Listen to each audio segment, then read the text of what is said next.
പാർക്കോഴയിൽ നിയമസഭയിൽ അടിയന്തര പ്രമേയ നോട്ടീസുമായി പ്രതിപക്ഷം. 2.5 ലക്ഷത്തിന്റെ പിരിവ് എന്തിനെന്ന് എല്ലാവർക്കും അറിയാമെന്ന് റോജി എം ജോൺ. ജുഡീഷ്യൽ അന്വേഷണം വേണമെന്നും ആവശ്യം. അങ്ങയുടെ ഡിപ്പാർട്ട്മെന്റിൽ മദ്യനയത്തിന്റെ അവിടെ കുഞ്ഞ് ജനിക്കുകയും ചെയ്തു. ഇനി അതിന്റെ അച്ഛനാരാണെന്ന് അന്വേഷിച്ചാൽ മതി സർ. വേറെ ആളുകളാണ് വന്ന് ഇത് കാര്യങ്ങൾ നടത്തിക്കൊണ്ടിരിക്കുന്നത്.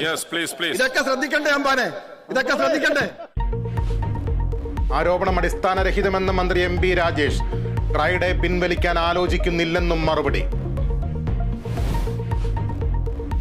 ബിഷപ്പിനെതിരായ മുഖ്യമന്ത്രിയുടെ വിവാദ പരാമർശത്തിൽ പ്രതികരണവുമായി NSS.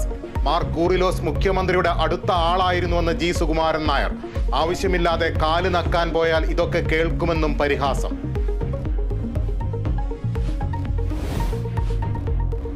വിമതർക്ക് അന്ത്യശാസനവുമായി arch bishop Mar Raphael Thattil. July 3 മുതൽ ഏകീകൃത കുർബാന അർപ്പിക്കണം. നിർദ്ദേശം പാലിക്കാത്ത വൈദികർ സഭയ്ക്ക് പുറത്തേക്കെന്ന് മുന്നറിയിപ്പ്. സർക്കുലർ ഇറക്കി എറണാകുളം അങ്കമാലി അതിരൂപത. സഹമന്ത്രി സ്ഥാനത്തിൽ സുരേഷ് ഗോപിക്ക് അതൃപ്തി. തൃശൂരിലെ മിന്നും ജയത്തിൽ അർഹമായ പരിഗണന കിട്ടിയില്ലെന്ന് അടുത്ത വൃത്തങ്ങൾ. ജോർജ് കുര്യന് വിദേശകാര്യം, ന്യൂനപക്ഷ ക്ഷേമം, സഹകരണ വകുപ്പുകളിൽ പരിഗണന. ആദ്യ മന്ത്രിസഭാ യോഗം വൈകിട്ട് 5-ന്.